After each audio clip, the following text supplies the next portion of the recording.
Dear brothers, welcome to my channel. Last week we were going through wheel loaders. I already mentioned that there are many instances where people in the industry get confused of a variety of loaders. I also mentioned that there are some considerations for specifying a wheel loader for a particular job. You know that choosing the right wheel loader will increase the efficiency of operation and also the productivity. Now, let us see what are those important considerations. Well, I can still remember my childhood where we kids in our friend circle used to ask very tricky questions. For example, one of those questions were if you have 1 ton of iron and 1 ton of cotton, which is heavier? Of course, this is an age old question. A few MX will say iron is heavier because it is solid and rigid. A few others will say cotton because it is bulky. But the most thoughtful one will say both of them are equal in weight. Later on, we learned that if you take 1 ton of iron and 1 ton of cotton, mass is the same, but volume occupied by each of them is different. You know that mass is the amount of matter and the volume is the space required for the matter to occupy. You know the term density, which is the mass divided by volume of an object. Also, you know that density of a material is inversely proportional to its volume. It means when the density goes higher, the volume will be lower. We know that iron occupies less volume than cotton. That's why iron has higher density than cotton. You may wonder what this basic school lesson has to do with a wheel loader here. Yes, I don't blame anyone because most people focus on choosing a heavy wheel loader with a heavy bucket, but the selection may not be the right always. Yes, the size of the machine and bucket really matters, but you know it is essential to consider the density of material in order to choose the right bucket. You may need to handle different kinds of materials such as sand, rubble, plastics, metal scraps. So the selection of bucket is crucial in your application. You know the density varies from material to material.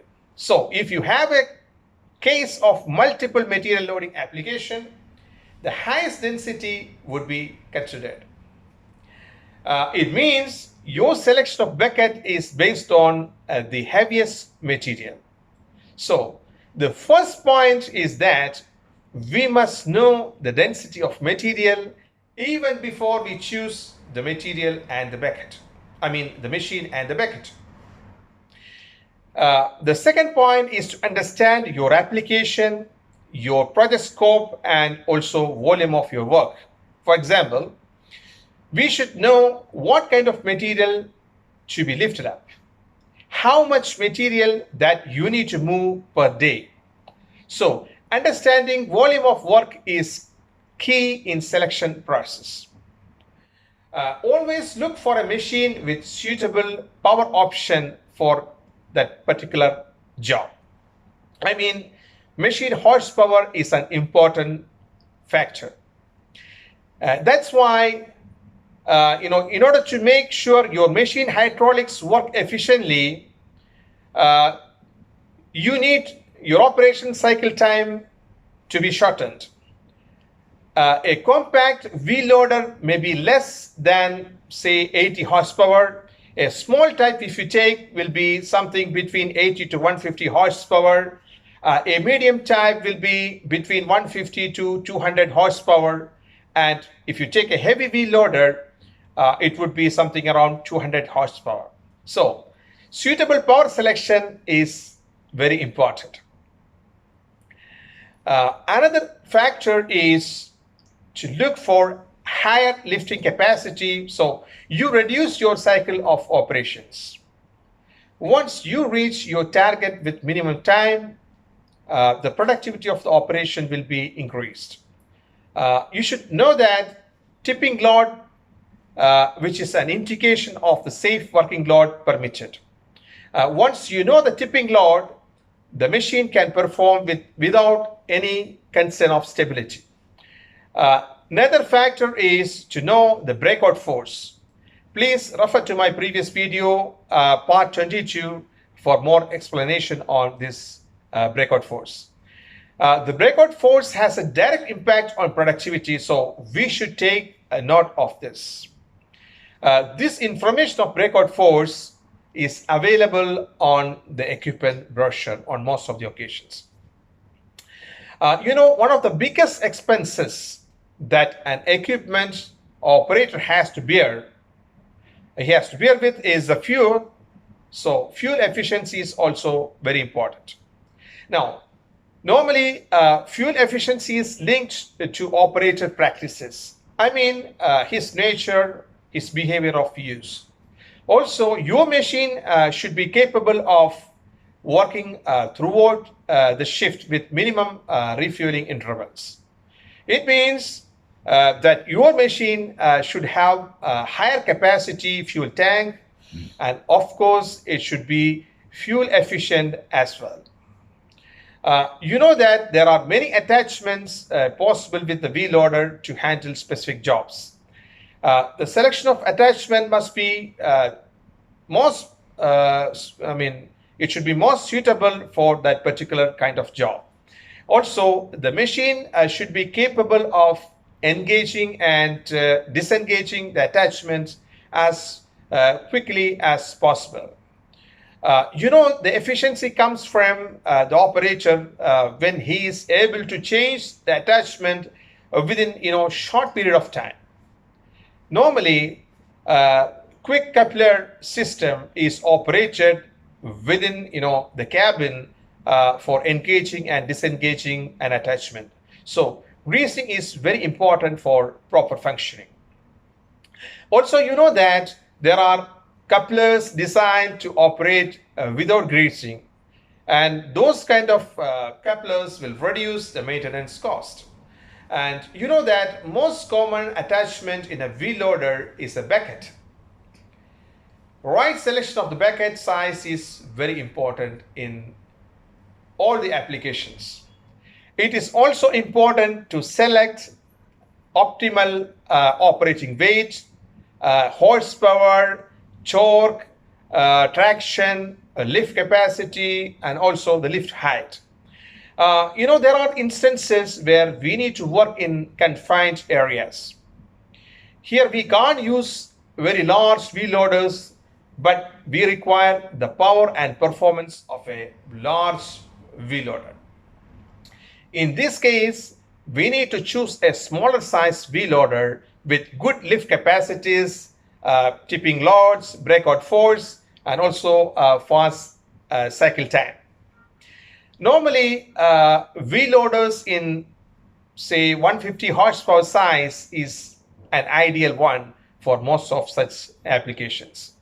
If your wheel loader can complete more cycle times, your efficiency will be increased and you make money out of it. A bucket size of say between 2 to 2.8 cubic meters is an ideal specification when using with the right wheel loader. One of the toughest jobs with a wheel loader is to carry out initial ground preparation of a project site. For example, in case you need to prepare initially a job site in a dense area where there is a forest or a lot of trees, roots and bushes, it is important to have a machine which is rigid enough. One of the most vulnerable components is the hydraulic hose, and so it needs to be protected.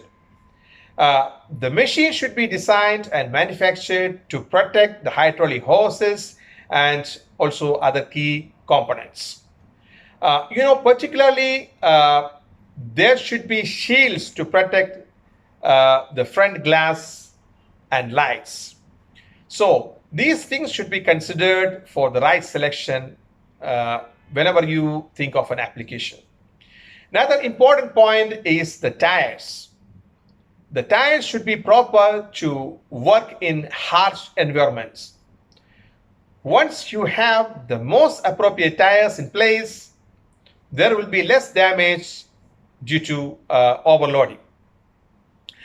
You know that overloading can damage the vital parts of the machine like tires, and it can also decrease the efficiency of your machine. The selection of tires is according to the application. Some people specify wider tires or specific tire pattern.